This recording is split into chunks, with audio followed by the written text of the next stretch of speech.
Hello दोस्तों, नमस्कार। जैसा कि आप लोग जानते हो, हम जर्नी ऑफ इंडियन इकोनॉमी को समझ रहे थे। हम समझ रहे थे कि कैसे भारतीय अर्थव्यवस्था समय के साथ साथ धीरे धीरे विकसित हुई है।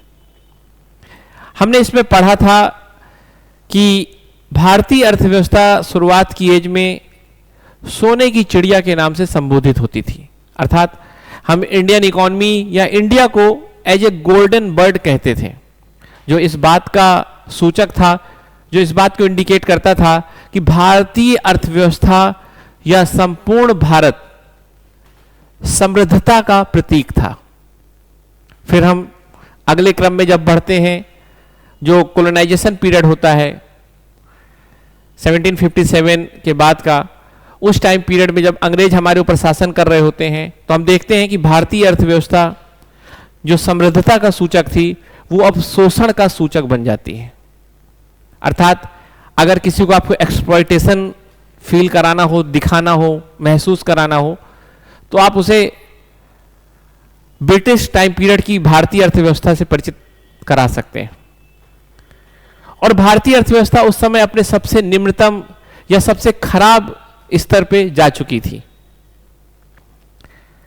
फिर लगातार 200 साल के लंबे संघर्ष के बाद हम आजाद होते हैं। ये सामाजिक आजादी, आर्थिक आजादी व राजनीतिक आजादी के तौर पे हम इसको देख सकते हैं। और जब भारत आजाद होता है 1947 में, तो फिर एक नया दौर चालू होता है, हम जिसको कहते हैं पोस्ट इंडिपेंडेंस टाइम पीरियड। अर्थात अब एक नए भारत का निर्माण करना होता है। अब जब हमें नए भारत का निर्माण करना होता है, तो हम चूंकि इकोनॉमी के पॉइंट ऑफ व्यू से देख रहे हैं, तो हम ये कहेंगे एक नया आर्थिक भारत का निर्माण हो रहा होता है। और जब हमें एक नई अर्थव्यवस्था या नई इकोनॉमी को बनाना था, उसको एक नया स्ट्रक्चर देना था, तो उस समय हमारे पास था क्या? एक सवाल ये है। ये सब मैं आपको ऑलरेडी पढ़ा चुका हूं, लेकिन चूंकि आज जो वीडियो है उससे फिर से एक बार आपको कनेक्ट करना होगा, तो ये उसी का प्रयास कर रहा हूं। और हमें जो नया एक इंडियन इकोनॉमिक सिस्टम खड़ा करना था, उसमें खड़ा करते समय हमारे पास क्या था? तो अगर मैं आपसे कहूं कि बहुत सारी responsibility, A number of responsibility, या फिर मैं ये भी कह सकता हूं कि हमारे पास उस समय थी बहुत सारी चुनौतियां, बहुत सारे चैलेंजेस। जितनी हमारे पास रिस्पॉन्सिबिलिटी थी, उससे कहीं ज्यादा हमारे पास चैलेंजेस थे। वो इकोनॉमिकल चैलेंजेस हो सकते हैं, पॉवर्टी, या कैपिटल का अभाव। वो सामाजिक चुनौतियां हो सकती हैं, कम्युनलिज्म, इलिटरेसी। वो राजनीतिक चुनौतियां भी हो सकती हैं, जैसे इंटीग्रेशन ऑफ इंडिया, रियासतों का विलय जिसे हम कहते हैं।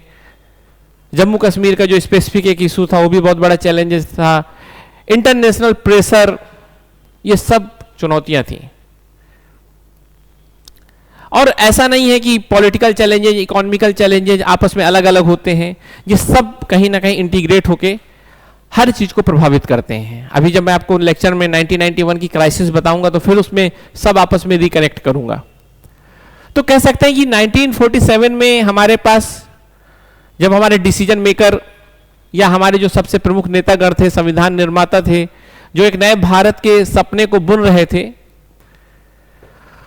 वो चुनौतियों से जूझ रहे थे, तो उनके पास रिस्पॉन्सिबिलिटी थी, उनके पास चैलेंजेस थे। लेकिन इन सबसे ऊपर अगर कुछ था, तो वो था उम्मीदें, या हमारा एक ऑप्टिमिस्टिक अप्रोच। तो आप कह सकते हो कि हमारा जो नया भारतीय अर्थव्यवस्था का स्ट्रक्चर बना, अगर उसे साहित्य की भाषा में कहा जाए, तो कहा जा सकता है कि वो उम्मीदों का, चुनौतियों का और आशाओं का एक समन्वय था। और इसी के परिणाम स्वरूप हमारा एक नया स्ट्रक्चर डेवलप होता है, जिसको हम बोलते हैं सोशलिस्टिक सेंट्रिक मिक्स्ड इकोनॉमी, अर्थात समाजवाद केंद्रित मिश्रित अर्थव्यवस्था। इस अर्थव्यवस्था का जो हमारी उम्मीद थी, वो सबसे बड़ी उम्मीद ये थी कि हम एक ऐसी अर्थव्यवस्था का निर्माण करें, हम एक ऐसे आर्थिक पारितंत्र या इकोनॉमिकल इकोसिस्टम का निर्माण करें जो आत्मनिर्भरता के सपने को पूरा कर सके।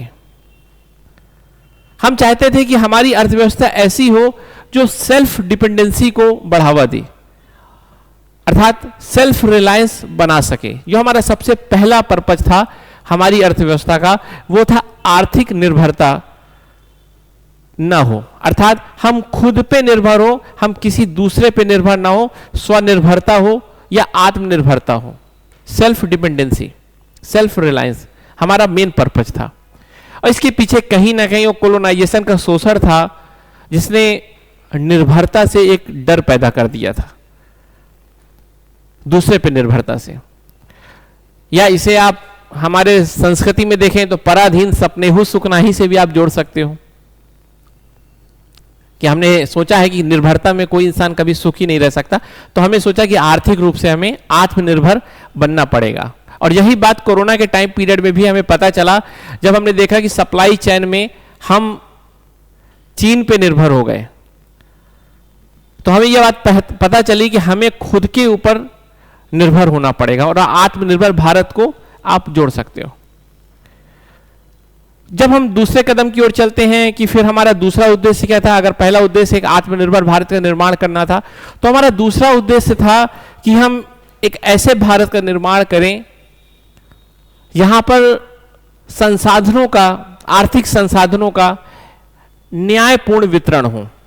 अर्थात हम चाहते थे कि जो रिसोर्स कुछ लोगों के पास कंसंट्रेट हो गए हैं, वो रिसोर्स का हम एक बार फिर जस्टिस के साथ रीडिस्ट्रीब्यूशन करें, अर्थात न्यायपूर्ण एक बार फिर से उसका वितरण करें।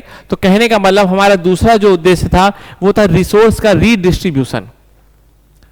और इस गोल को अगर हम देखें तो ये गोल भी कहीं ना कहीं हमारे भारतीय संस्कृति का ही एक परिणाम है, जो मानवतावादी होती है भारतीय संस्कृति। जो भारतीय संस्कृति ये कहती है कि साईं इतना दीजिए जामे कुटुंब समाए, अर्थात सभी के पास कुछ ना कुछ रिसोर्स हो।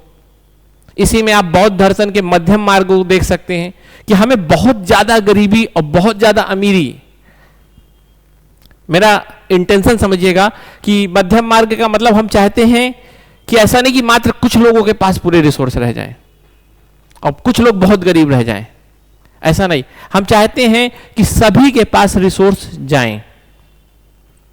फिर इसमें आप गांधी जी का भी अप्रोच देख सकते हैं, जिसे हम सर्वोदय कहते हैं, सबका उदय और सभी तरह से उदय।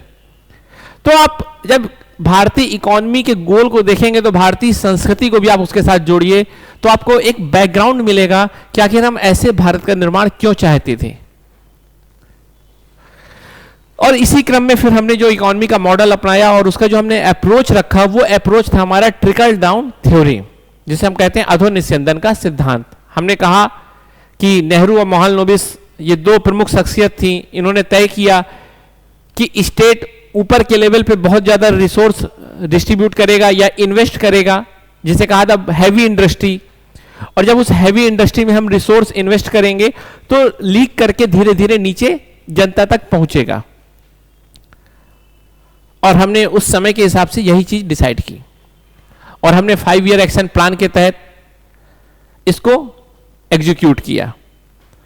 पर 1991 में जब हम सीधे पहुंचते हैं और हम देखते हैं कि 1991 में एक क्राइसिस आती है जिसको हम बोलते हैं बीओपी क्राइसिस, है ना। ये बड़ी सीवियर इकोनॉमिकल फेल्योर था भारत के लिए, एक बहुत कठिन दौर था भारत के लिए। अगर इसको डेटा के फॉर्म में हम समझें तो कहा जा सकता है कि भारत के पास उस समय केवल 1 बिलियन फॉरेक्स रिजर्व रह जाता है, जो 1 वीक या आप कहिए 1 से 2 वीक के लिए केवल आयात करने के लिए था।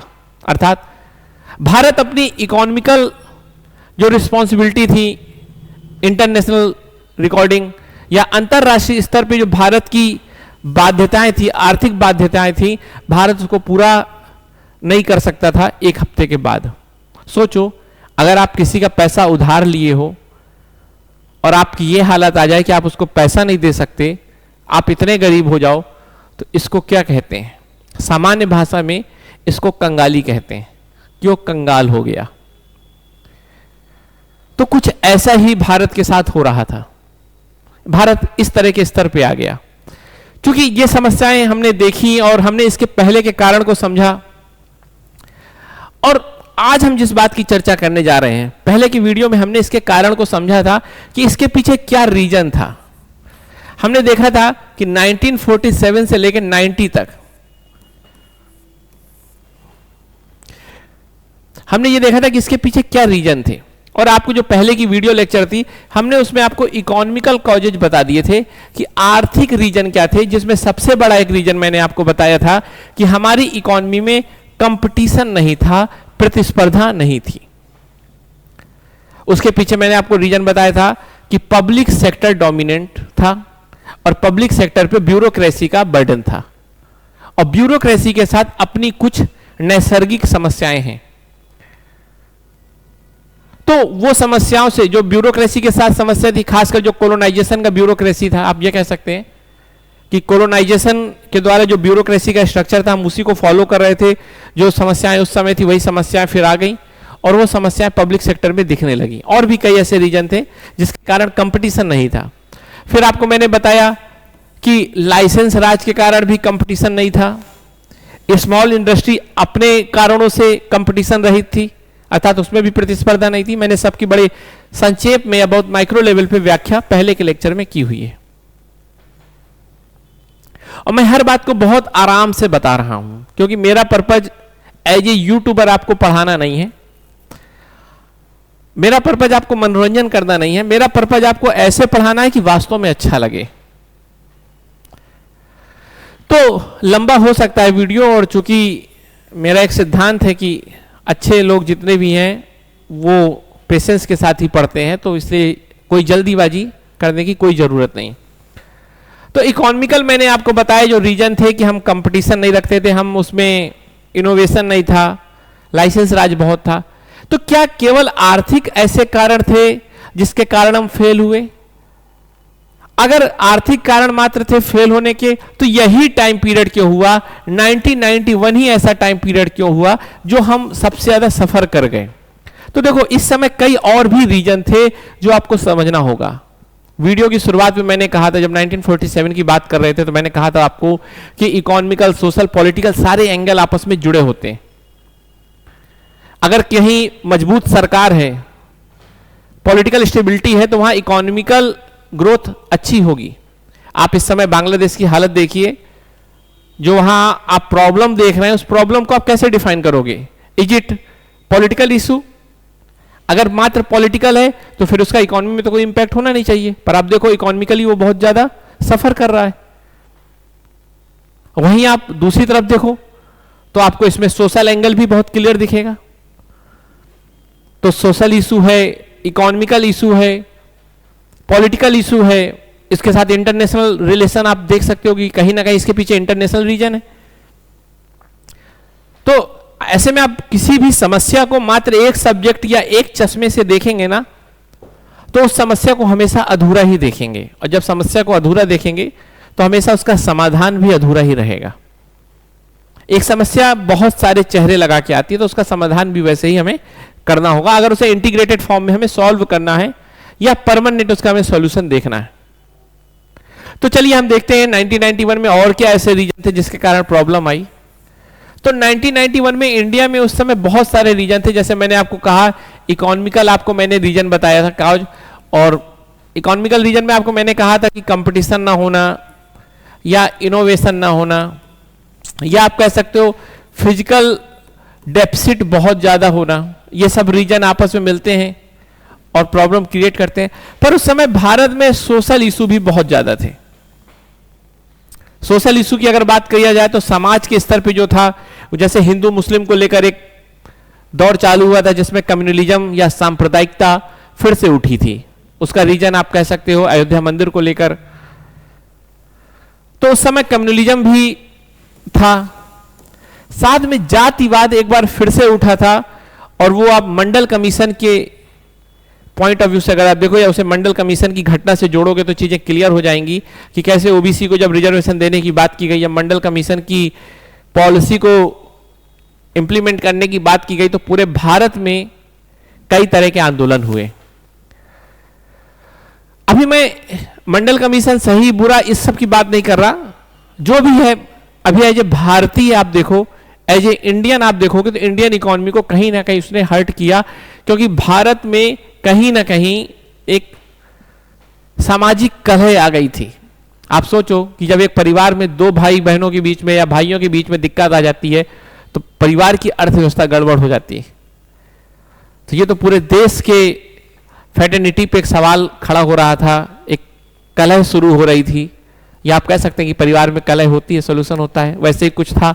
तो ये भी कहीं ना कहीं कास्टिज्म भी था, या आप मंडल कमीशन के पॉइंट ऑफ व्यू से आप इसको देख सकते हो, तो ये प्रॉब्लम भी थी। तो कहा जा सकता है इकोनॉमिकल इशू था, सोशल इशू था, साथ में पॉलिटिकल इशू भी था, राजनीतिक कहीं ना कहीं कुछ आयाम थे।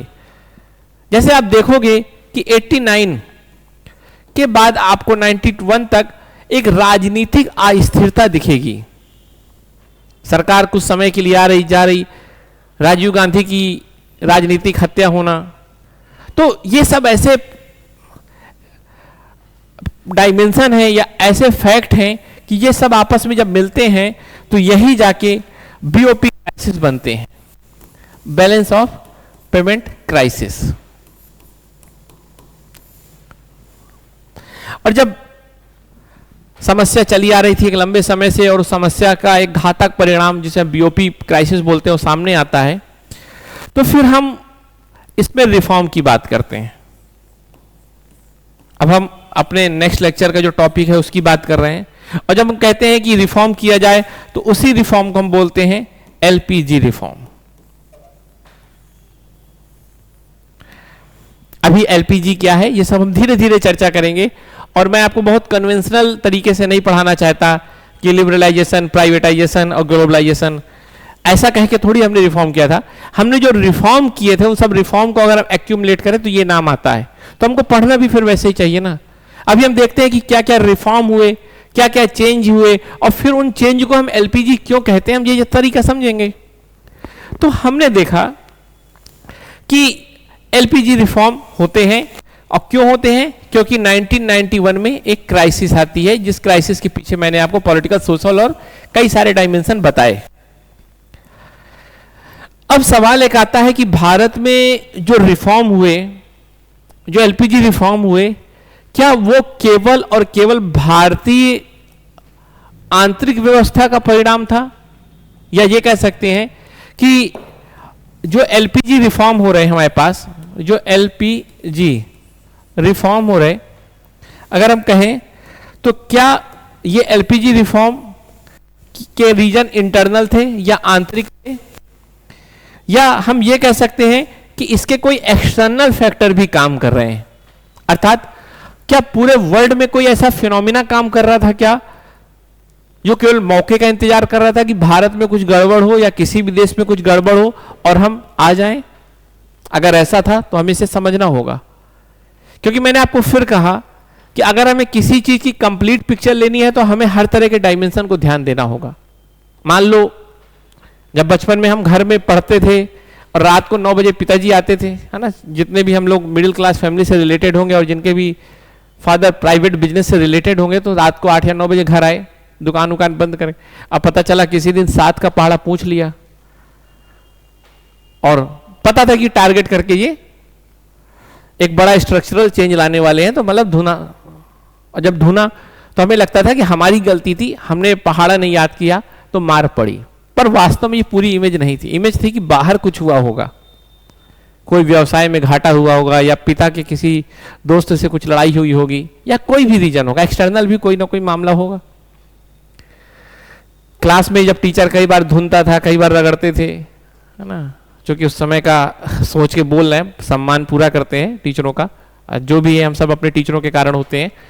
तो जब हमें धुनते थे तो हमें लगता था हमारी कारण है क्या, फिर बाद में पता चला कि भाई एक्सटर्नल भी रीजन थे। पता चला प्रिंसिपल ने उनको डांटा हो, या अपने पारिवारिक कलह का उन्होंने प्रतिशोध हमसे लिया हो, तो कई ऐसे रीजन होते थे। तो वैसे ही जो एलपीजी रिफॉर्म हमारे यहाँ हो रहे हैं, वो एलपीजी रिफॉर्म में केवल क्या इंटरनल फैक्टर काम कर रहे थे, और इंटरनल फैक्टर तो चलो हमने माना कि बीओपी क्राइसिस है, या एक्सटर्नल फैक्टर भी कुछ थे। तो इंटरनल तो हम पढ़ चुके सब, एक्सटर्नल फैक्टर भी कुछ थे। और उस समय एक नया कॉन्सेप्ट उभर के आ रहा था जिसको हम बोलते थे नियो लिबरलिज्म, नियो लिबरलिज्म, नव उदारवाद।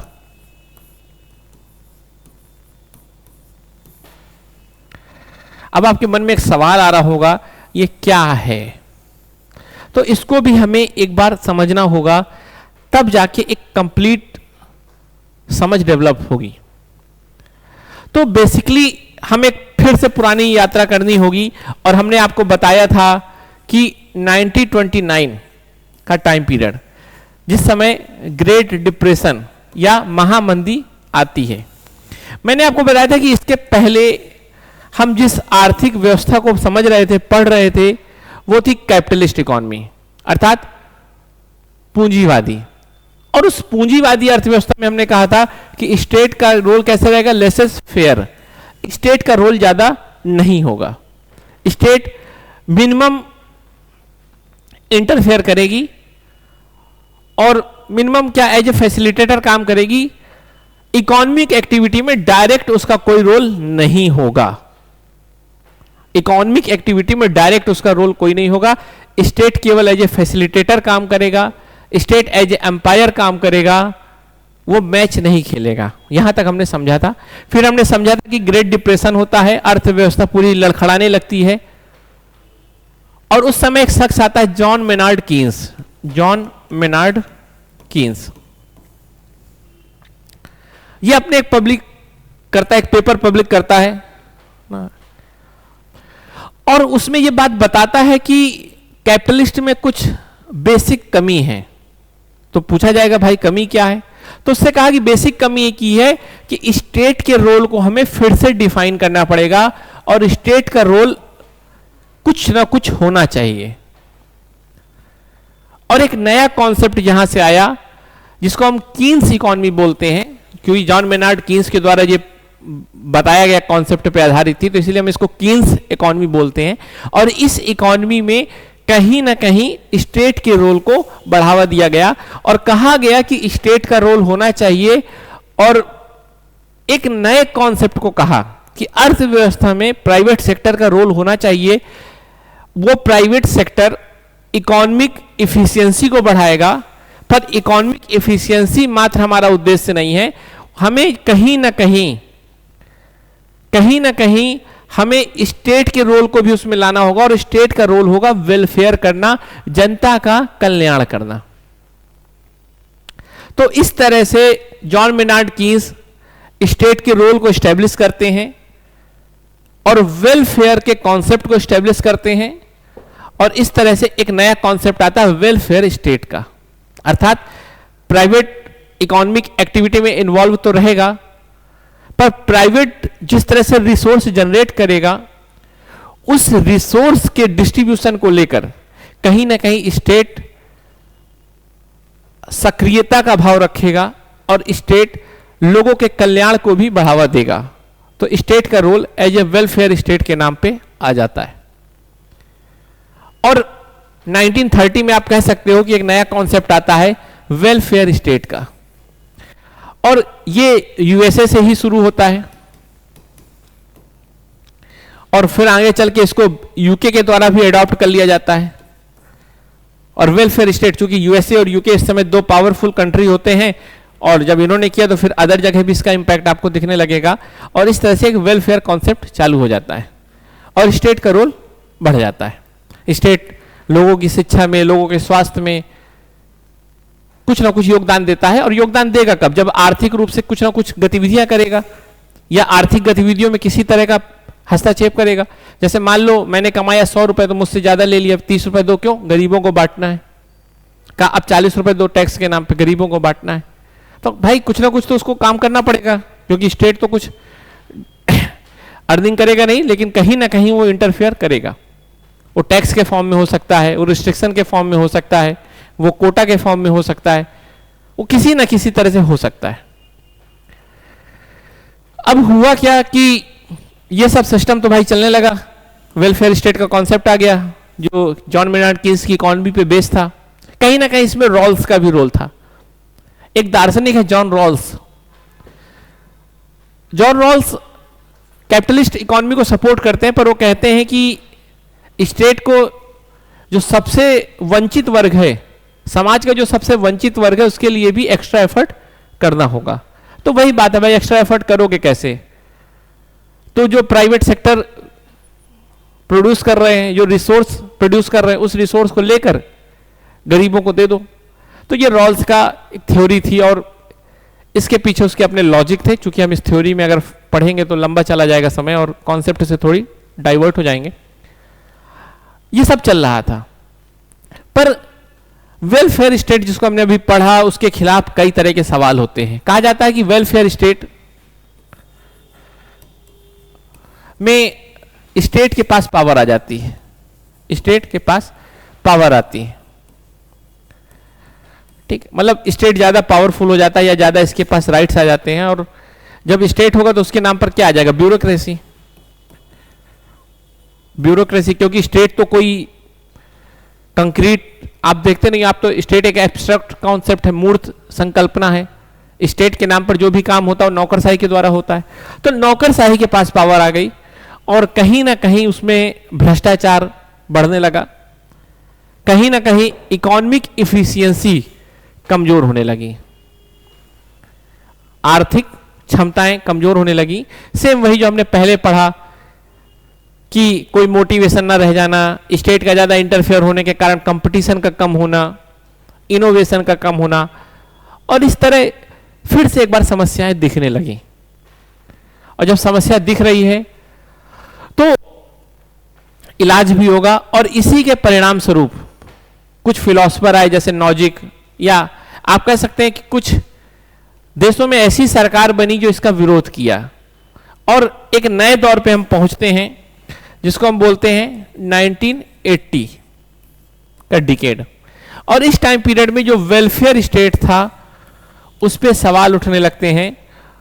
और ये सवाल बेसिकली यूके की एक प्रधानमंत्री थी मार्गरेट थैचर, वो, और यूएसए के प्रेसिडेंट थे रीगन, है ना, रीगन का आपने नाम सुना ही होगा, रोनाल्ड रीगन और थैचर्स। इन लोगों ने वेलफेयर स्टेट नामक कॉन्सेप्ट की घोर आलोचना की और इन्होंने कहा कि अब स्टेट को फिर से वही तरीका कि कोई इंटरफेयर नहीं, और स्टेट की भूमिका को बिल्कुल मिनिमम किया जा सके, बिल्कुल कम किया जा सके, और इसी कॉन्सेप्ट को हम कहते हैं नियो लिबरलिज्म। तो आप देखिए कि 1980 के टाइम पीरियड में एक कॉन्सेप्ट आता है नियो लिबरलिज्म। याद रखिएगा, नियो लिबरलिज्म बेसिकली एक बड़ा व्यापक सिद्धांत है, पर इसके संबंध में जो बेसिक थ्योरी दी वो एक इकोनॉमिस्ट है विलियमसन ने 10 पॉइंट की एक थ्योरी दी, 10 चीजें बताई जो एक अर्थव्यवस्था में होना चाहिए, और जिसके पीछे रीजन कहा कि ये जब 10 चीजें होती हैं तो उसके कारण किसी भी अर्थव्यवस्था में क्षमता बढ़ती है। और वो क्या थी? वही टैक्स रिफॉर्म, टैक्स को सुधारो, है ना, ऐसा नहीं कि टैक्स का purpose as a burden create करना। पता चला आप इतना ज्यादा टैक्स ले रहे हैं कि मोटिवेशन ही खत्म हुआ जा रहा है बिजनेसमैन का। तो टैक्स पे रिफॉर्म करना, फिर आपको कंपटीशन को बढ़ावा देने के लिए इकोनॉमी को ओपन करना, ट्रेड बैरियर खत्म करना, व्यापार को लेकर आपने अगर कोई बहुत ज्यादा हर्डल क्रिएट कर रखा है उसको खत्म करना, फिजिकल डिसिप्लिन को बनाए रखना, राजकोषीय अनुशासन को। पता चला सारा पैसा सरकारी खर्च कर दे रही है, देश के जितने संसाधन है वो सरकार खर्च कर दे रही है, तो फिर निजी लोगों के पास क्या रह जाएगा? तो अब चूंकि निजी लोगों को, प्राइवेट सेक्टर को अगर बढ़ावा देना है तो उसके पास रिसोर्स भी तो हमें देना पड़ेगा। तो यह भी कहा गया, इस तरह के 10 पॉइंट बताए, और वो 10 पॉइंट को हम कहते हैं कि नियो लिबरलिज्म के सूत्र हैं, 10 सूत्र। और कहीं ना कहीं आप देखोगे उसको आगे जब पढ़ोगे तो वो आपको भारत में दिखने लगेगा। तो मैं इसीलिए एक लिंक स्टैब्लिश करना चाह रहा हूं कि उस समय वर्ल्ड में जब हम 1991 में एलपीजी रिफॉर्म कर रहे हैं, तो एक तो इंटरनल फैक्टर था कि हमारे अंदर प्रॉब्लम चल रही थी, हमें सुधार करना था, पर उसके पीछे कहीं ना कहीं एक नियो लिबरलिज्म की आइडियोलॉजी थी जो उस समय विश्व में व्यापक रूप से फैल रही थी। और इसके पीछे मैंने आपको रीजन बताया, मार्गरेट थैचर, रीगन जैसे जो प्रमुख विश्व के नेता थे वो इसका सपोर्ट करते थे। वहीं एक दूसरी तरफ अगर हम एक दूसरा फैक्टर देखें तो यूएसएसआर का खत्म हो जाना। यूएसएसआर आपको पता है कि सोशलिस्ट इकोनॉमी को सपोर्ट करता था, सोशलिस्ट इकोनॉमी को ये कॉन्सेप्ट सपोर्ट करता था। और आपको भी ये बात अच्छे से पता होगा कि 1991 में यूएसएसआर एबॉलिश क्या डिमोलिश हो जाता है, ढह जाता है। और यूएसएसआर जब ढह जाता है तो फिर सोशलिस्ट इकोनॉमी को सपोर्ट करने वाला कोई एक पॉलिटिकल फिनोमिना नहीं बचता, अर्थात इसके संरक्षक नहीं रहते। जब इसके संरक्षक नहीं रहेंगे, और चूंकि आपको पता है कि कम्युनिस्ट को सबसे ज्यादा सपोर्ट यहीं से मिलता था, तो जब सोशलिस्ट या कम्युनिस्ट को संरक्षण देने वाले लोग नहीं रहे तो फिर उसकी आवाज कौन उठाएगा। और जब भारत में 1991 में रिफॉर्म हो रहा था, इसीलिए एलपीजी के खिलाफ बहुत तेज कोई आवाज बन के नहीं उभर पाया, क्योंकि उसके समर्थक कहीं अंतर्राष्ट्रीय समर्थक और कहीं ना कहीं भारत के अंदर भी कुछ ऐसे लोग थे या कुछ ऐसी वैचारिक दल थे जो इसी के आधार पर भारत पे आवाज उठाते थे। और इस तरह से आप कह सकते हो कि बहुत कुछ वर्ल्ड के लेवल पर भी हुआ, बहुत कुछ इंटरनल लेवल पे हुआ, उसके कारण एलपीजी रिफॉर्म परिलक्षित या स्पष्ट रूप से दिखते हैं। तो अगर आपसे मैं कहूं कि एलपीजी रिफॉर्म को मात्र ये सोचो कि बीओपी क्राइसिस का परिणाम था, तो नहीं, यूएसएसआर का खत्म होना, फिर नियो लिबरलिज्म आइडियोलॉजी का आना, फिर आपको मैंने बताया कि भारत के पीछे, भारत के अंदर इसके क्या कारण थे, तो मैंने आपको सोशल इशू बताया, मैंने आपको पॉलिटिकल इशू बताया, साथ में इकोनॉमिकल बताया। तो ये सब परिणाम जब आपस में मिलते हैं तो एलपीजी रिफॉर्म का एक कॉन्सेप्ट आता है। अब चलिए एक कदम और आगे बढ़ते हैं कि एलपीजी रिफॉर्म क्या है। तो देखो, आपको मैं बताऊं कि इंडियन इकोनॉमी की हम बात कर रहे हैं। इंडियन इकोनॉमी का मतलब है संसाधनों का प्रबंधन, ठीक है, जितने भी हमारे पास संसाधन है उनका प्रबंधन, है ना, मैनेजमेंट ऑफ रिसोर्स। अब एक बात समझो आप, हमने समझा कि हमारे संसाधन को हम 3 पार्ट में बांट सकते हैं, ठीक। एक तो प्राइमरी सेक्टर के रिसोर्स होते हैं, जैसे एग्रीकल्चर, माइनिंग, ये तो आपको पता होगा, आपने एनसीईआरटी अगर पढ़ी होगी, नहीं हो तो बस ऐसे समझ लो कि हमारे पास जितने रिसोर्स हैं उसके को हम प्राइमरी सेक्टर के रिसोर्स में बांट सकते हैं। और ये आता है फिर मैन्युफैक्चरिंग सेक्टर, और ये आता है सर्विस सेक्टर। हम बेसिकली देखिए, मैं आपको समझाने के लिए एक दिमाग में संरचना बना रहा हूं, एक स्ट्रक्चर बता रहा हूं, ताकि आपको चीजें याद सरल तरीके से हो जाए, है ना। तो इसीलिए बहुत इसको थ्योरेटिकल फॉर्म में नहीं, बहुत प्रैक्टिकल वे में समझने की कोशिश करिएगा। तो ये हो गया हमारा प्राइमरी सेक्टर, जिसको हम एग्रीकल्चर बोलते हैं, और ये बेसिकली हमारी जो 2 सेक्टर हैं, इनको हम मिला के आपस में बोलते हैं इंडस्ट्री, ठीक। तो हमारे पास 2 तरह से संसाधन थे, एग्रीकल्चर सेक्टर के और इंडस्ट्री के, और हमने इन्हीं को 1956 की पॉलिसी के तहत क्या किया था, आपको पता है, या आपको आजादी के बाद हमने जो थ्योरी अपनाई थी उसमें बेसिकली हमने क्या किया था कि इस सेक्टर को तो हमने पूरा का पूरा गवर्नमेंट के साथ जोड़ रखा था, एपीएमसी के लॉ के तहत, जिसका पर्पज हमारा था कि हमारे किसान भाइयों का शोषण ना हो जमींदारों के द्वारा। क्योंकि जो सबसे कॉमन फिनोमिना था आजादी के पहले का, वो था किसानों का शोषण। और ये कोई ऐसा नहीं कि अंग्रेजों के द्वारा बस किया गया, जमींदारों के द्वारा भी किया गया। तो इसी पे सबसे ज्यादा हमारा फोकस था, क्योंकि 80 से 90% लोग इसी से जुड़े हुए थे। तो स्टेट ने इस मैटर को तो पूरा अपने हवाले रखा, अपने कंट्रोल में रखा और बड़ा रिस्ट्रिक्शन के साथ इसको आगे बढ़ाया। और उसका इंटेंशन प्योर था, उसका इंटेंशन था कि एज ए गार्जियन हम इस पे नजर रखेंगे ताकि किसानों का शोषण ना हो और इनकी केयर करेंगे। साथ में मैंने आपको बताया था कि 1956 की जो हमारी, या आप 56 नहीं, 1947 से लेके 1956 तक जो हमने भी किया, और इस एरिया को पूरा, इस एरिया को हमने इंडस्ट्रियल पॉलिसी के तहत आपको बताया था कि कैसे कहा था। अब चूंकि एग्रीकल्चर वाले को थोड़ी हम अलग कर देते हैं अभी और आगे चलते हैं, तो हमने देखा था कि 1956 की जो हमारी पॉलिसी थी उसमें हमने कहा था, जितना हमारा इंडस्ट्री सेक्टर था हमने उसमें 3 पार्ट में बांटा था। एक तो सबसे बड़ा जो रोल था वो पब्लिक सेक्टर का रोल था, फिर हमने प्राइवेट सेक्टर का रोल दिया, और साथ में हमने प्राइवेट के बाद थोड़ी सी इसी से स्मॉल इंडस्ट्री को भी दिया था, और हमने इस तरह से संसाधनों का वितरण किया था। जब 1991 की हम बात करते हैं, इस टाइम पीरियड की, तो हम देखते हैं कि यह सेक्टर कंपटीशन नहीं रहता और इसकी प्रोडक्टिविटी बहुत खराब रहती है, जिसका हमने एम्बेसडर कार के तौर पे एक उदाहरण समझाया था। या उस समय अगर आप किसी भी चीज का देखो तो कोई एक ही प्रोडक्ट आता था, और जैसे मैं एक उदाहरण बताऊं, अगर आपको बीएसएनएल का कनेक्शन भी लेना है ना तो आपको 1 साल वेट करना पड़ता था। एक नंबर भी अगर आपको चाहिए होता था तो 1 साल वेट करना पड़ सकता था। अगर आपका फोन खराब हो गया तो 2-2, 3-3 महीने तक वेट करना पड़ता था। लाइट का क्या हाल था आप सब जानते हो।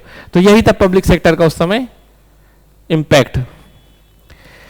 प्राइवेट सेक्टर लाइसेंस राज से सफर कर रहा था। लाइसेंस राज के कारण भी जहां कंपटीशन नहीं था तो इसमें भी कुछ इनोवेशन नहीं था, कुछ अच्छा नहीं हो रहा था। और मैंने बताया कि स्मॉल इंडस्ट्री भी कंपटीशन नहीं था, क्योंकि इसे इतना ज्यादा हमने संरक्षण दे दिया था, या ये कहिए इतना ज्यादा इसको पैम्पर कर दिया था, इतना प्यार दे दिया था, ये उसमें बिगड़ गया था। और इस तरह से पूरी इकोनॉमी सफर कर रही थी। और 1991 में जो क्राइसिस आती है उसके बाद हम रिफॉर्म करते हैं। और मैंने ऑलरेडी आपको एक बैकग्राउंड दे दिया रिफॉर्म के लिए कि जो वर्ल्ड ऑर्डर में चल रहा था, जो चेंज आया था, उसके कारण हमें रिफॉर्म करना पड़ा। और चलिए फिर हम एक बार आते हैं थ्योरेटिकल पार्ट को लेकर। जैसा कि आप जानते हो कि 1991 में हमारे पास $1 बिलियन रहता है, और हमें अगर आगे अपने देश की आर्थिक गतिविधियों को बढ़ाना है या अपनी इकोनॉमिकल रिस्पॉन्सिबिलिटी को हमें पूरा करना है तो हमें फिर कहीं ना कहीं कर्जा लेना पड़ेगा, क्योंकि हमारे पास पैसा अब बचा नहीं। ये हालत आ गई। तो चूंकि कर्जा लेने के लिए हमें कहां जाना पड़ेगा, अब उस समय यूएसएसआर तो था नहीं अब, और यूएसएसआर के टूटने से हमारे जो सबसे बड़ा उस समय ट्रेड पार्टनर था वो यूएसएसआर था। जैसे ही वो खत्म हुआ तो हमारा ट्रेड भी बहुत इंपैक्ट हुआ क्रिएट। और साथ में जो एक फिनोमिना और आया उस समय गल्फ वॉर का फिनोमिना शुरू हुआ। गल्फ वॉर में मतलब इराक ने हमला कर दिया था। और आपने जो एयरलिफ्ट मूवी देखी होगी आप उससे जोड़ सकते हो। तो जब गल्फ वॉर हुआ, इराक ने हमला कर दिया, तो उस समय ऑयल के प्राइस बहुत बढ़ गए। ये फिनोमिना एक बार बताना भूल गया था, तो उसको जोड़ लीजिएगा। तो यहां पर जब हम बात कर रहे थे तो ये आप एक गल्फ वॉर भी आप जोड़ सकते हो। अब जब गल्फ वॉर हो गया तो ऑयल के प्राइस बढ़े, यूएसएसआर का टूटना, तो हमारा ट्रेड बहुत कम हो गया, और उन्हीं सब के परिणाम स्वरूप हमारी ये हालत हुई। अब सवाल हमें कर्जा कौन देगा, तो आपको मैंने बताया कि उस समय केवल कर्जा देने के लिए 2 बड़ी संस्थाएं थी, जिसको हम कहते हैं वर्ल्ड बैंक और आईएमएफ। इन्होंने कर्जा देने की बात की, पर इन्होंने कहा कि हम कर्जे जब देंगे आपको तो शर्तों पे रह के देंगे। अब सपोज करिए अगर मुझे कहीं कर्जा लेने जाना है और मैं बहुत बिगड़ैल हूं, बर्बाद अली हूं, तो जब कोई मुझे कर्जा देगा तो पहले सोचेगा कि यार इसको देंगे तो ये पैसा डुबो तो नहीं देगा, तो कुछ ना कुछ कहेगा कि यार तुम ये सुधार कर लो तब मैं तुम्हें कर्जा दूंगा। तो ऐसे ही कुछ भारत के साथ भी हुआ होगा कि भारत कई तरह की समस्याओं से जूझ रहा था और भारत की इकोनॉमी की इफिशियंसी खराब थी। तो जब वर्ल्ड बैंक और आईएमएफ ने सोचा होगा कर्जा देना है, तो कर्जा देने के पहले उन्होंने कहा कि आपको अपनी इकोनॉमी में स्ट्रक्चरल एडजस्टमेंट करना पड़ेगा। स्ट्रक्चरल एडजस्टमेंट करना पड़ेगा, अर्थात अपने स्ट्रक्चर को बदलना पड़ेगा ताकि आप इफिशिएंट हो सको। अब कहीं ना कहीं सही भी लगती है ये बात कि हाँ स्ट्रक्चर को तो बदलना ही पड़ेगा, अगर कमियां थी, कमियों के कारण ये फेलियर हुआ है तो अब हमें बदलना भी पड़ेगा। पर वहीं दूसरी तरफ अगर हम देखें तो कहीं ना कहीं आपको मैंने बताया कि जो यूरोपियन या जो वेस्टर्न हेजीमोनी थी, खासकर वेस्टर्न इकोनॉमिकल हेजीमोनी, ये वो भी कहीं ना कहीं हमारे ऊपर थोपा जा रहा था। अब चूंकि जरूरत थी तो करना पड़ेगा, लेकिन कहीं ना कहीं आप देखिए कि अगर आप हमारा भला ही करना चाह रहे हैं तो फिर हमारे मूलभूत स्वभाव को क्यों बदल रहे हैं। पर चूंकि आपको मैंने बताया कि उस समय यूएसएसआर खत्म हो गया, अब केवल हेजीमोनी क्या है, कैपिटलिस्ट इकोनॉमी वाले देशों की है, जिसको हम वेस्टर्न कंट्री के नाम से भी जानते हैं, और वो चाहते थे भारत को अपने अकॉर्डिंग बदलना। इसके पीछे कुछ रीजन हो सकते हैं, मतलब मैं पढ़ाने की कोशिश तो कर रहा हूं पर ज्यादा कॉम्प्लिकेटेड ना हो जाए, ये डर भी रहा हूं।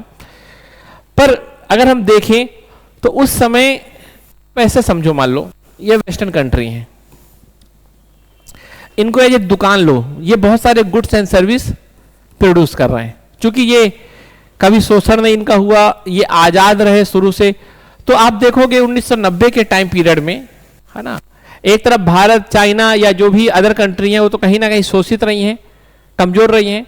तो जो कंट्री कमजोर रही हैं वो तो केवल प्रोडक्ट खरीद रही होंगी, अभी वो बेचने के कैपेबल तो हुई नहीं होंगी।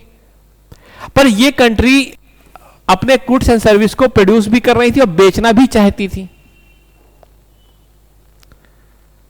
तो जब इनको बेचना होगा तो इनको क्या करना पड़ेगा, जो दूसरी इकोनॉमी है जैसे एशिया की जितने भी और देश थे उनको क्या करना पड़ेगा, ओपन करना पड़ेगा, क्योंकि वो बंद थे ना गेट। अब वो कहेंगे नहीं नहीं इनको ओपन करो। तो जब गेट खोलने की बात होगी तो कैसे गेट खुलेगा, कोई ना कोई तो प्रेशर क्रिएट करना ही पड़ेगा, किसी ना किसी बहाने से तो गेट खोलना ही पड़ेगा।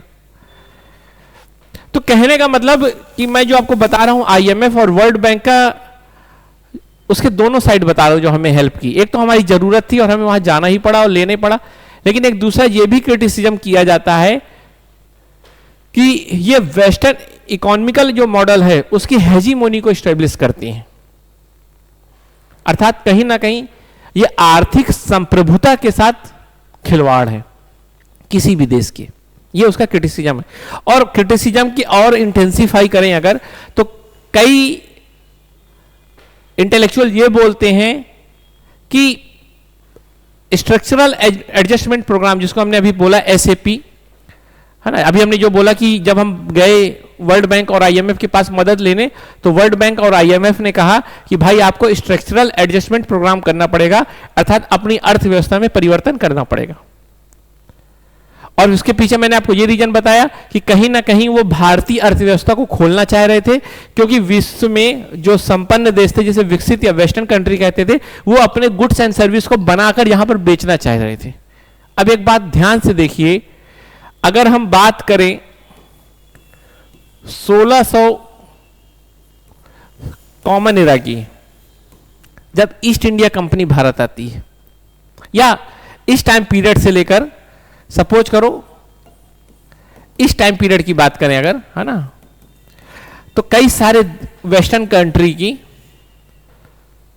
जो मैन्युफैक्चरिंग कंपनी होती हैं वो अपना सामान बेचने के लिए सैन्य ताकत का प्रयोग करती हैं, हमला करती हैं, देश को हराती हैं, फिर उसको कब्जा करती हैं और आर्थिक रूप से या इकोनॉमिकल रूप से उसका एक्सप्लॉयटेशन करती हैं, जिसको हम कोलोनाइजेशन बोलते हैं।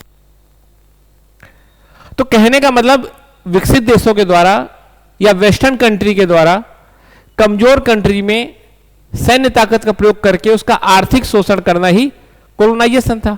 तो आप देखो कहीं ना कहीं एसएपी स्ट्रक्चरल एडजस्टमेंट प्रोग्राम भी एक टूल है किसका, इकोनॉमिकल एक्सप्लॉयटेशन का शायद, और इसी को इसीलिए कई लोग बोलते हैं टूल है न्यू कोलोनाइजेशन, अर्थात नौ औपनिवेशिकरण का टूल है। तो कहने का मतलब कि विदेश मतलब सॉरी वेस्टर्न कंट्री जो पहले सेना के दम पे आर्थिक शोषण करती थी, अब वो ये नई संस्थाओं के आधार पे आर्थिक शोषण करती हैं और उसका चेहरा बनाती हैं इस तरह की थीम्स को, स्ट्रक्चरल एडजस्टमेंट प्रोग्राम को। अब ये मैंने जो बताया, ये आपको मैंने क्रिटिसिज्म बताया इस प्रोग्राम का, इसको देखने का एक तरीका आपको बताया, और कहीं ना कहीं इसी बात का परिणाम है कि हमने इसी की हेजीमोनी को खत्म करने के लिए एक ब्रिक्स ने बैंक स्थापित किया, न्यू डेवलपमेंट बैंक, या चाइना के द्वारा एक AIIB स्टैब्लिश किया गया। वो कहीं ना कहीं इसी के सब्स्टिट्यूट के तौर पे देखा गया, क्योंकि ये सच है कि कहीं ना कहीं ये अपने वेस्टर्न मॉडल की हेजीमनी को स्टैब्लिश करना चाहती हैं, अर्थात कहीं ना कहीं इकोनॉमिकल सोवरेंटी को वो हर्ट करती हैं। तो ये बात आपको समझ में आना चाहिए। तो अब आगे चलते हैं। चलिए, हमने ये समझा, तो स्ट्रक्चरल एडजस्टमेंट प्रोग्राम होता है भारत में। कहा जाता है कि भारत को अब अपने इकोनॉमी के स्ट्रक्चर को बदलना पड़ेगा, और इसी शर्त में हमें वो कर्जा देने की बात करते हैं। अगर फैक्चुअल बात की जाए तो हम टोटल 67 टन गोल्ड गिरवी रखते हैं दो देश के बैंकों के पास। स्विट्जरलैंड का बैंक होता है जो उसका सेंट्रल बैंक होता है, और बैंक ऑफ जापान के पास, और यूके के भी बैंक में। तो मतलब 3 बैंकों के पास हम इतना गोल्ड गिरवी रखते हैं, और उसके बदले में हमको $500 मिलियन का कर्जा मिलता है, और हम शॉर्ट टर्म में अपनी प्रॉब्लम को सॉल्व करते हैं। और साथ में उन्होंने हमें जो SAP का शर्त लगाई वो हम रिफॉर्म करने की कोशिश करते हैं, और इस तरह से हम एक कदम आगे बढ़ते हैं। हमने देखा कि LPG रिफॉर्म किसका परिणाम है? स्ट्रक्चरल एडजस्टमेंट प्रोग्राम का। ये IMF और वर्ल्ड बैंक के द्वारा लगाई गई शर्त थी। हम जब स्ट्रक्चरल चेंज करते हैं तो वही स्ट्रक्चरल हमारे यहाँ LPG के नाम से जाने जाते हैं, अर्थात जो पहले हमारी इकॉनमी थी उस इकॉनमी को जब हम मार्केट ओरिएंटेड इकॉनमी या नियो लिबरलिज्म के बेस पे इकॉनमी बनाने जा रहे होते हैं तो उन्हीं सबको हम LPG रिफॉर्म कहते हैं। अब चलिए बात करते हैं कि हमने वास्तव में उस समय क्या सुधार किए। तो जब हम बात LPG रिफॉर्म की करेंगे तो बेसिकली 2 तरह से हम इसको पढ़ेंगे, LPG रिफॉर्म 1.0 और LPG रिफॉर्म 2.0।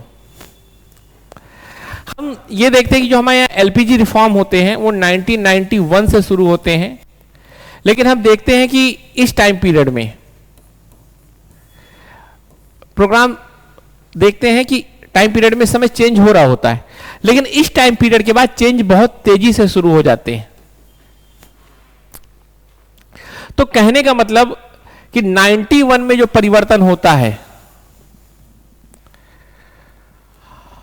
उससे लेके 2014 तक जो परिवर्तन होते हैं हम उसको LPG 1.0 मान लेंगे, और 2014 के बाद जो रिफॉर्म होते हैं उसे हम LPG 2.0 मान लेंगे। तो कहने का मतलब LPG रिफॉर्म ऐसा नहीं कोई एक साल बस परिवर्तन हो गया, इकोनॉमी में जो लगातार परिवर्तन हो रहा है उन सबको हम LPG के चश्मे से देखेंगे, तब जाके एक अच्छी समझ हमारे अंदर विकसित होगी। और देखिए एक बात बहुत ध्यान से और समझिएगा कि LPG रिफॉर्म जो यहां से यहां तक हुए, तो एक बात ऐसे समझिएगा कि ये सारे रिफॉर्म यहां से रिफॉर्म होना और इंटेंसिफाई होगा 2014 के बाद जब नई गवर्नमेंट आती है फिर से NDA की, तो ये रिफॉर्म और तेजी से होते हैं। अब एक बात समझिए, जो यहां पर इकोनॉमी का स्ट्रक्चर था 91 में जो चेंज आया वो क्वालिटेटिव चेंज आया। इकोनॉमी में जो 91 में चेंज आया पुरानी अर्थव्यवस्था के आधार पर देखें तो जो नए परिवर्तन हो रहे थे वो गुणात्मक परिवर्तन हो रहे थे, अर्थात वो परिवर्तन क्वालिटेटिव लेवल पर हो रहे थे। लेकिन 91 से लेकर 2024 तक जो अभी हम टाइम पीरियड को में हैं उसमें जो परिवर्तन हो रहे हैं वो क्वालिटेटिव ना होकर क्वांटिटेटिव हो रहे हैं। कहने का मतलब जो परिवर्तन शुरू हुए थे अब उसी को हम और गहन करते जा रहे हैं। जैसे मान लो पानी है, और पानी अगर मान लो सपोज करो अभी लिक्विड फॉर्म में है, थोड़ी ठंडा हो जाएगा लेकिन लिक्विड रहेगा, तो ये आप कहोगे कि चेंज हो रहा है। लेकिन जैसे ही वो आइस बन गया उसकी क्वालिटी ही पूरी बदल गई। अब आइस को आप फ्रिज में कई दिन रखे रहोगे तो परिवर्तन तो होगा कुछ ना कुछ, पर वो क्वांटिटी पे होगा, क्वालिटी में नहीं। तो क्वांटिटी और क्वालिटी दो तरह से चेंज होता है कोई चीज का। तो मेरा कहने का मतलब, मैं अगर 1 घंटे पढ़ रहा हूं, 1 घंटे से 2 घंटे पढ़ने लगा, 2 से 3, तो दैट इज क्वांटिटेटिव चेंज। लेकिन मान लो मैं 1 घंटे पढ़ रहा था, अब 1 ही घंटे पढ़ रहा हूं, लेकिन पढ़ने का तरीका मैंने सुधार लिया, अब लिख के पढ़ता हूं, अब थॉट प्रोसेस के साथ पढ़ाई करता हूं, तो आप कहोगे कि क्वांटिटेटिव चेंज नहीं आया, क्वालिटेटिव चेंज आया है। लेकिन मान लो मैंने 1 घंटे पढ़ता था पहले, लेकिन अब 2 घंटे पढ़ने लगा हूं, साथ में उसका क्वालिटी भी बदल दी है, तो आप कहोगे कि क्वालिटेटिव और क्वांटिटेटिव दोनों तरह से चीजें परिवर्तित हुई हैं। तो सेम वैसे समझिएगा कि 1991 में जो इकोनॉमी में चेंज आया, जो इकोनॉमी के स्ट्रक्चर में चेंज आया, वो क्वालिटेटिव चेंज था। फिर वही चेंज लगातार बढ़ता जा रहा है, डीप होते जा रहे हैं वही चेंज, वही और सुधार बेहतर होते जा रहे हैं, जिसको हम बोलेंगे क्वांटिटेटिव चेंज, और लगातार चल रहे हैं। क्योंकि अपने पढ़ने की सहूलियत के हिसाब से हमने इसको 2 पार्ट में बांट लिया है, और हम देखेंगे दोनों में कैसे चीजें बदली। क्योंकि बीच में एक ठहराव आया था, उस ठहराव के कारण कुछ समय के लिए ये बदलाव रुक गए थे। और वो ठहराव 2014 के पहले जो भारत में सरकार थी, वो सरकार कोलिशन की सरकार थी, गठबंधन की सरकार थी। और जब गठबंधन की सरकार होती है तो किसी एक तरह के विचार को वो पोषित नहीं कर पाती, उसे सभी विचारों के बीच में समन्वय करना पड़ता है। और यही परिणाम था कि चूंकि जो 2009 में सरकार बनी, यूपीए गवर्नमेंट, उसमें कई ऐसे भी राजनीतिक दल थे जो कम्युनिस्ट पार्टी को सपोर्ट करते थे, तो उनके दबाव के कारण हम इस रिफॉर्म को पूरी तरह से नहीं कर पाए, या ये चेंज नहीं कर पाए। तो कुछ समय के लिए चेंज बीच में रुक गए। लेकिन 2014 में जब सरकार बनी, तो आपको भी पता है कि भारी बहुमत से बनी, और उसमें किसी तरह का कोई गठबंधन नहीं था। चुनाव के बाद जो गठबंधन होता है वो किसी तरह का गठबंधन नहीं था। इस कारण उसने अपनी एक विचारधारा को अप्लाई किया, या इकोनॉमी में अप्लाई किया, और उसके कारण परिवर्तन देखने को मिला। ये सब बातें आपको समझना होगा। और मुझे आपसे एक रिक्वेस्ट है कि अगर ये चीजें सब समझ में आ रही तो आपको कमेंट के माध्यम से बताना भी होगा, ताकि मैं नए लेक्चर में इस तरह से डरूं मत, कहीं ऐसा तो नहीं कि आपको समझ में आए ना आए, है ना। क्योंकि एक एक्टर और एक टीचर को हमेशा जो भी करना चाहिए वो जनता को ध्यान में रख के करना चाहिए, है ना, सामने वाले बैठे दर्शक के ध्यान पे करना चाहिए। तो उसी क्रम पे आगे बढ़ते हैं। तो हम देखते हैं कि फिर क्या हुआ, सुधार क्या आया। तो हमने देखा कि इंडियन इकोनॉमी की बात कर रहे थे, और इंडियन इकोनॉमी में हमने कहा था एग्रीकल्चर सेक्टर था एक, फिर हमने कहा था अब सीधे पब्लिक सेक्टर की बात करते हैं, और हमने कहा था प्राइवेट सेक्टर। ये 3 सेक्टर थे। और 91 में के पहले की आपको स्थिति सब पता है कि क्या चल रहा था। 91 के बाद चेंज आता है। अभी इस वाले परिवर्तन को हम हटा देते हैं, क्योंकि इसमें कोई चेंज नहीं करते। हम 1991 में एक नई इंडस्ट्रियल पॉलिसी लाते हैं, जो उसी बजट के समय, है ना। और ये सब जो काम हो रहा है, इसमें नरसिम्हा राव, जिन्हें आधुनिक चाणक्य कहते हैं, उनका बहुत बड़ा रोल है। और डॉक्टर मनमोहन सिंह, जो उस समय के वित्त मंत्री थे, उनका भी बहुत बड़ा रोल है। तो डॉक्टर मनमोहन सिंह, नरसिम्हा राव, और साथ में उस समय जो मुख्य आर्थिक सलाहकार थे मोहन राकेश, और एक मुख्य सचिव वर्मा जी, इन सब का रोल था, है ना। जो नाम आप नहीं सुनते, मैं उनका भी नाम लेना चाहूंगा, ताकि आपको पता चले कि भाई ऐसा नहीं कि मात्र 2 ही लोगों ने किया, पूरी एक टीम रहती है। जब टीम आपस में मिलती है, कोऑर्डिनेट करती है, तो तब कुछ अच्छा होता है ना। कहा जाता है बिल्डिंग बहुत खूबसूरत होती है, लेकिन उसकी नींव भूल जाते हैं। और हम लोगों के साथ ये समस्या रहती है कि हम हमेशा उनको याद करते हैं जो सामने होते हैं, है ना। जैसे एक समय के पहले आप देखोगे कि जो गाना लिखते थे, जो लिरिक्स लिखते थे, उनको ज्यादा तवज्जो नहीं दी जाती थी, पता ही नहीं चलता था कौन लिख रहा। हम लोग कभी ध्यान ही नहीं देते थे, बस जिसके मुंह से सुना उसी की वाहवाही कर दी। लेकिन आप देखोगे कि मनोज मुंतशिर ने इस चीज को थोड़ी बदला, और जो लिरिक्स लिखते थे वो भी अब फ्रंट में आने लगे। ऐसे ही हम चाहे खेल में देखते हैं, तो सामने जो खिलाड़ी है उसके पीछे कौन था उस पर ध्यान नहीं देते थे। हर जगह हम ऐसा देखते थे। हमने तो यहां तक कि रियासत के विलय में भी केवल सरदार वल्लभ भाई पटेल का नाम देखा, जबकि उसके पीछे भी और भी कई लोग थे। सोचिएगा, एक ऐसा नाम जिसका बहुत बड़ा रोल है। आप लोग मेनन साहब का नाम सुना होगा। तो ये सब चीजें आपको समझना होगा। तो चलिए हम देखते हैं 1991 पे आते हैं बात। और इंडस्ट्रियल पॉलिसी 1991 में जो चेंज आता है, वो चेंज सबसे बड़ा है कि कंपटीशन को बढ़ावा देने के लिए पूरी कोशिश की जाती है। क्योंकि कंपटीशन ही कहा जाता था कि सब इलाज का दवा है, और उस कंपटीशन को बढ़ावा देने के लिए हम अब शुरुआत करते हैं। और हम देखते हैं कि जो कॉमन गड़बड़ी थी वो क्या थी, उस कॉमन गड़बड़ी को हम खत्म करने की कोशिश करते हैं। और जो कॉमन गड़बड़ी थी वो थी यहां पर और यहां पर कंपटीशन का ना होना।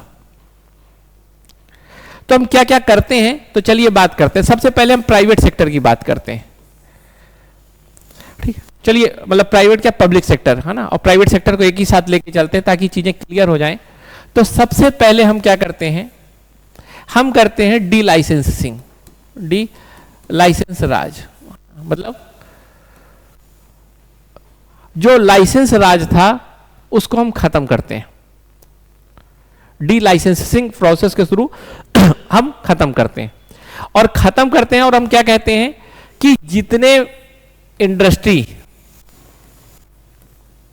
जितनी इंडस्ट्री स्ट्रेटजिक रूप से एम्पावरमेंट है, मतलब इंपॉर्टेंट है। स्ट्रेटजिक का मतलब होता है अस्तित्व से रिलेटेड। जैसे मान लो मैं बोलूं कि मेरे लिए स्ट्रेटजिकल ऑर्गन कौन कौन से हैं, तो किडनी, लीवर, माइंड, मतलब जिसको प्रभावित करने से अस्तित्व पे खतरा आ जाए उसे कहते हैं स्ट्रेटजिक पॉइंट, है ना। जैसे मान लो रावण के नाभि पे तीर मारा तो रावण क्या हुआ, मर गया। तो रावण का जो नाभि थी ना वो उसका स्ट्रेटजिक पॉइंट था। तो जो किसी भी संस्था के लिए सबसे इंपॉर्टेंट होता है, उसके अस्तित्व के लिए जरूरी होता है, उसे स्ट्रेटजी बोलते हैं, स्ट्रेटजिक। तो भारत के जो स्ट्रेटजिक सेक्टर थे जैसे defence, railway, banking sector, health sector, ये सब स्ट्रेटजिक सेक्टर कहलाते हैं। और साथ में कुछ ऐसे भी सेक्टर थे जो सोसाइटी में बहुत ज्यादा इंपैक्ट क्रिएट कर सकते थे, जैसे मान लो तंबाकू, सिगरेट, एल्कोहल। और कुछ ऐसे सेक्टर थे जो एनवायरनमेंट में बहुत ज्यादा इंपैक्ट क्रिएट कर सकते थे। तो कहा गया कि ये जो सेक्टर हैं इनमें तो लाइसेंस लेने की जरूरत पड़ेगी, इनमें तो लाइसेंस लेने की जरूरत पड़ेगी।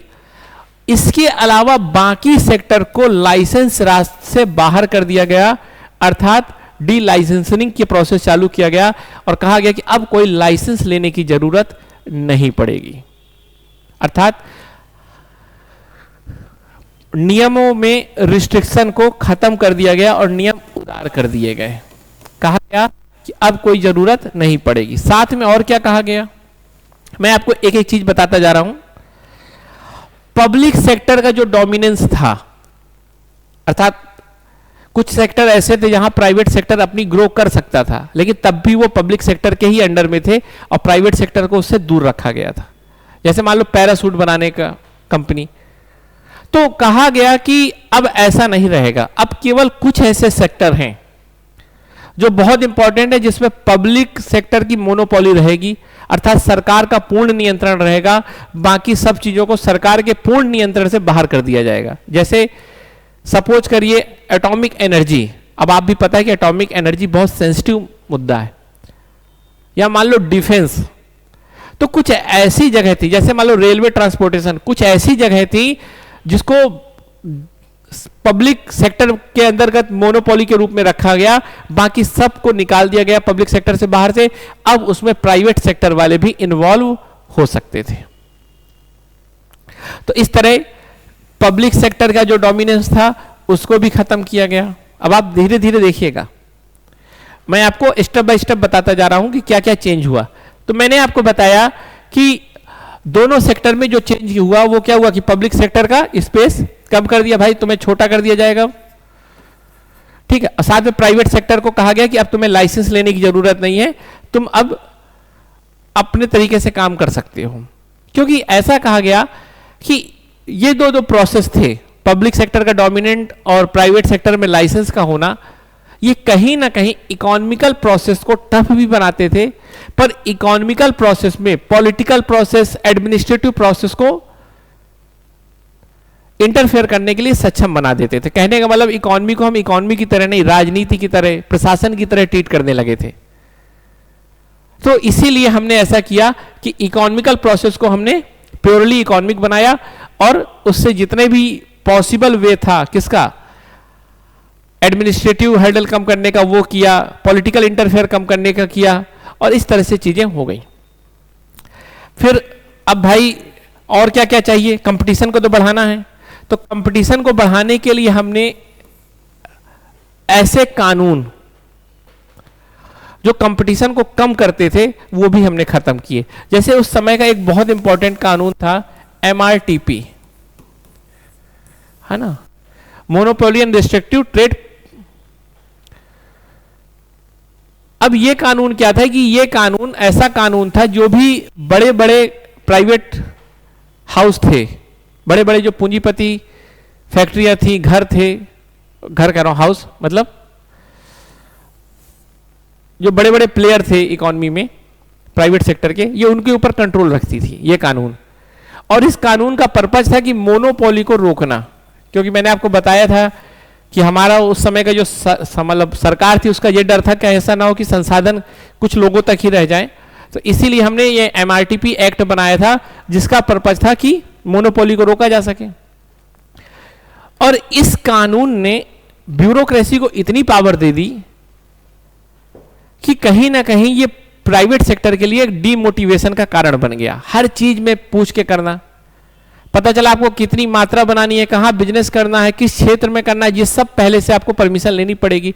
तो इस कारण ये कानून बहुत हद तक कंपटीशन को कम कर रहा था। इसीलिए जो LPG हमारे रिफॉर्म हुए, हमने MRTP को खत्म कर दिया, एबॉलिश कर दिया, और इसकी जगह हमने, याद रखिएगा, CCI, है ना, कंपटीशन कमीशन ऑफ इंडिया को स्टैब्लिश किया। कहने का मतलब समझो कि जैसे मान लो एक घर है, एक घर में मान लो 3 बच्चे हैं। अब इन बच्चों को हर चीज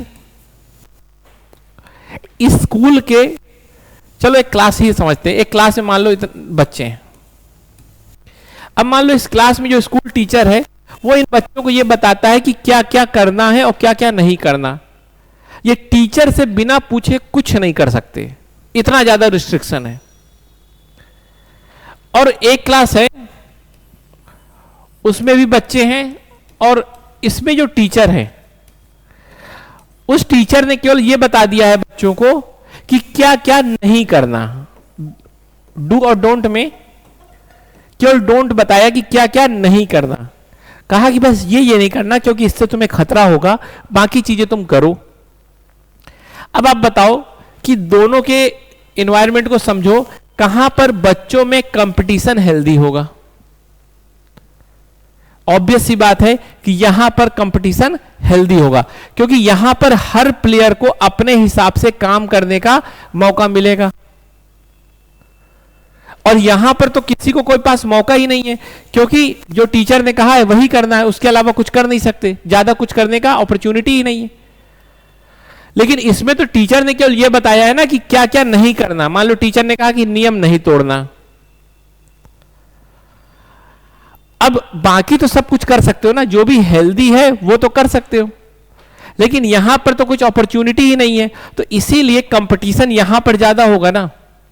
और एक बात समझिएगा, अगर हम इस क्लास को बोलेंगे तो यह है कंट्रोल्ड, पूरी तरह से कंट्रोल्ड है ये क्लास, अर्थात टीचर का नियंत्रण है इस क्लास में और ये पूरी तरह से कंट्रोल है। लेकिन वहीं आप इसको देखोगे तो ये कंट्रोल्ड नहीं है, ये रेगुलेटेड है। ये क्या है?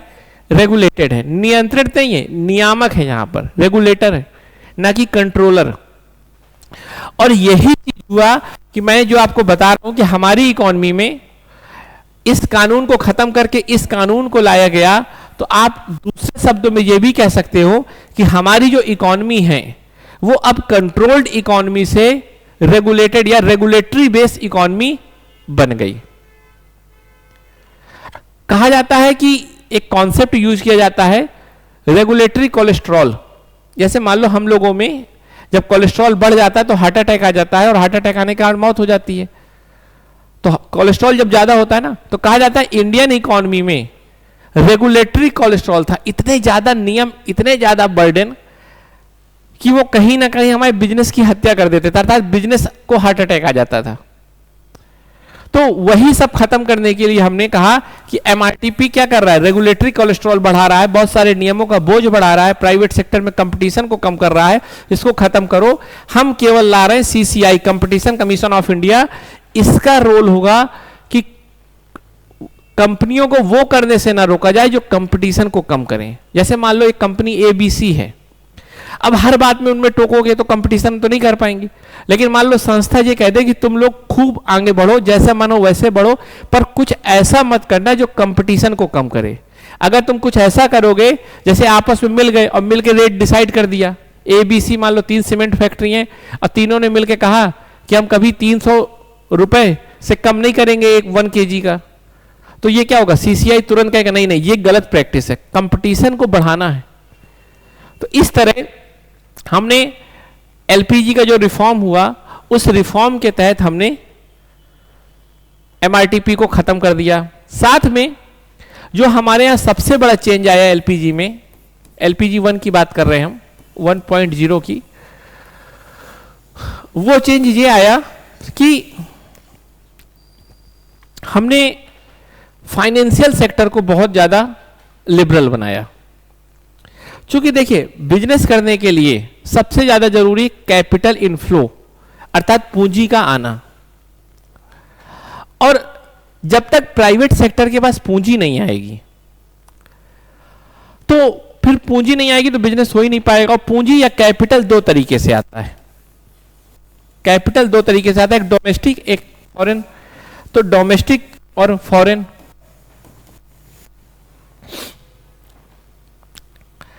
अब समझिएगा मेरी बात को, मैं ये कह रहा हूं कि हमारा फाइनेंशियल सेक्टर में हमने रिफॉर्म किया, फाइनेंशियल सेक्टर में हमने जो रिफॉर्म किया मैं उसको बहुत इंटीग्रेटेड अप्रोच में पढ़ा रहा हूं कि फाइनेंशियल का मतलब कैपिटल। हमारे पास कैपिटल 2 तरीके से आता है, एक आता है डोमेस्टिक कैपिटल और एक आता है मान लो फॉरेन कैपिटल। जैसे मान लो मुझे अपने घर में बिजनेस करना हो तो एक तो मैं अपने पापा मम्मी से पैसे ले सकता हूं, दूसरा मैं अपने दोस्तों से उधार ले सकता हूं, या मैं अपने पापा मम्मी के साथ पार्टनरशिप में बिजनेस कर सकता हूं, या मैं दोस्तों से पार्टनरशिप कर सकता हूं। तो वैसे ही जब किसी देश में कैपिटल आना होता है तो या तो उसके अंदर के लोग, जैसे भारत में मान लो इस समय अडानी, अंबानी, टाटा लोग कर सकते हैं, या मान लो बाहर से भी पैसा आ सकता है, मान लो एलन मस्क, मान लो बिल गेट्स जैसे, या बड़ी बड़ी कंपनियां आप समझो, या खुद देश मान लो यूएसए ही पैसा लगाना चाहे भारत में। जैसे आप देखोगे यूएई, आप कई बार इसको नाम पाते होगे सॉवरेन डेप्ट में। तो कैपिटल इनफ्लो बढ़ाना होगा, जब तक भारत में कैपिटल नहीं आएगा, ठीक है, मान लो भारत में कैपिटल आए, वो चाहे भारत का भारत में ही रहे या विदेश से आए, कैपिटल आना होगा। तो 1991 के पहले बहुत ही कड़े नियम थे, या कहिए कि इंडियन इकोनॉमी बहुत क्लोज इकोनॉमी थी और उसके पीछे सपोर्ट था एक फेरा का लॉ था, है ना, फॉरेन एक्सचेंज रेगुलेटरी एक्ट। इस कानून के तहत आरबीआई के पास पावर थी कि वो फॉरेक्स रिजर्व से रिलेटेड सारे या एक्सचेंज रेट से रिलेटेड सारे नियमों को बनाता था। और उस समय रेगुलेटेड थे एक्सचेंज रेट गवर्नमेंट के द्वारा, है ना, मतलब आप देखते होगे ना $1 बराबर मान लो इस समय 73 रुपए, ये सब तो अभी बाजार से पहले ये चीज गवर्नमेंट के द्वारा तय होती थी, फिक्स होती थी। तो कहने का मतलब फेरा एक लॉ था जिसके तहत आरबीआई को पावर मिलती थी, एक्सचेंज रेट को फिक्स रखा जाता था और बहुत सारे रिस्ट्रिक्शन थे कैपिटल के इनफ्लो और आउटफ्लो को लेकर। मैं अभी बात कर रहा हूं फॉरेन की, है ना, फॉरेन से जो कैपिटल आ रहा है उसकी बात कर रहा हूं। तो जो एलपीजी 1.0 रिफॉर्म किया गया उसके तहत सबसे पहले इस रिस्ट्रिक्शन को बहुत हद तक खत्म किया गया। देखो मैं एक बात आपको बताऊं कि ये रिस्ट्रिक्शन ऐसा नहीं कि हमेशा खराब होते हैं, कुछ हद तक ये रिस्ट्रिक्शन सही भी होते हैं। मान लो मैं घर में रह रहा हूं और मैं बहुत कमजोर हूं और मुझे बाहरी चीजें बहुत जल्दी प्रभावित कर सकती हैं। तो अगर बाहरी चीजें बहुत जल्दी प्रभावित कर सकती है तो मेरे गार्जियन क्या करेंगे कि मुझे बाहर की चीजों के साथ इंटरेक्ट करने को लेकर नियम बना देंगे और उन नियम का पर्पज मेरी ही केयर करना है। तो वैसे ही जब भारतीय इकोनॉमी शुरुआत के दौर पे थी तो बहुत कमजोर थी, और यदि हम भारतीय अर्थव्यवस्था को विदेशी अर्थव्यवस्था के साथ इंटीग्रेट कर देते पूरी तरह से, तो विदेश में कोई भी प्रॉब्लम आता तो उसका प्रभाव भारत में भी पड़ता, और शायद विदेश में दूसरे देश तो मजबूत होते और भारत कमजोर होता, तो इस प्रॉब्लम को हम फेस नहीं कर सकते थे। इसका भी एक रीजन था कि हमने बहुत हद तक रिस्ट्रिक्शन रखा था, और उस रिस्ट्रिक्शन का पर्पज ये था कि एक तो हमने आपको पहले भी बताया कि हम खुद को क्लोज रखते थे, उसके पीछे कोलोनाइजेशन का भी एक कारण था, उसके पीछे हम सेल्फ डिपेंडेंसी को बढ़ावा देना भी चाहते थे, लेकिन एक कारण यह भी था कि खुद को हम सुरक्षित भी रखना चाहते थे। अब होता यह है कि 1991 में जब स्ट्रक्चरल चेंज लाना है, नियोलिबरलिज्म को लाना है, तो हमें क्या करना पड़ेगा, हमें इस चीज को खत्म करना पड़ेगा, और हमने इस चीज को खत्म किया और इसकी जगह हमने नया लॉ एस्टेब्लिश किया जिसका नाम था फेमा। और इसके तहत हमने फॉरेन इन्वेस्टमेंट को बढ़ावा देने की कोशिश की, अर्थात अब विदेश से पैसा आ सकता था।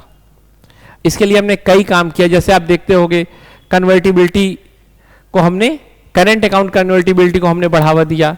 अब ये सब चूंकि एक टॉपिक ऐसे हैं कि इसको हम अलग से एक्सप्लेन करेंगे, लेकिन बस आप इतना समझिए कि हमारी सरकार ने उस समय ऐसी कोशिश की कि बाहर से पैसा आने लगे, इन्वेस्टमेंट आने लगे, ताकि हमारे यहां बिजनेस बढ़े। क्योंकि बाहर से पैसा आएगा, इन्वेस्टमेंट होगा, तो इकोनॉमिक एक्टिविटी बढ़ेगी।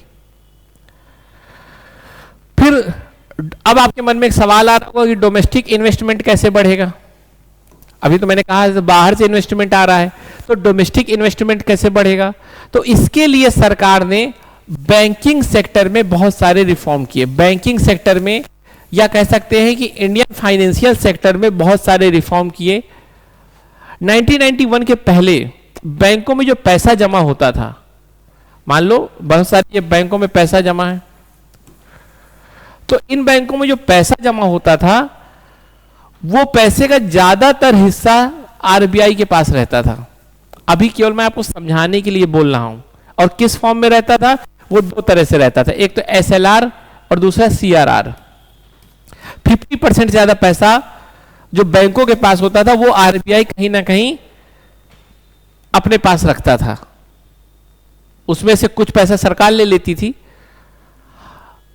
कहने का मैं ये मतलब समझाना चाह रहा हूं आपको, जब मैं इसको एसएलआर को एक्सप्लेन करूंगा तो ये और क्लियर होगा। बस अभी इतना समझ लो कि बैंकों के पास जो पैसा होता था वो प्राइवेट सेक्टर के पास नहीं जाता था, क्योंकि प्राइवेट सेक्टर जब बैंक से लोन लेने जाएगा तो बैंक तो पहले कह चुका कि मेरा पैसा तो सरकार ने ले लिया है लोन में, और इस तरह कहीं ना कहीं प्राइवेट सेक्टर के पास इन्वेस्टमेंट करने के लिए पैसा नहीं मिलता था।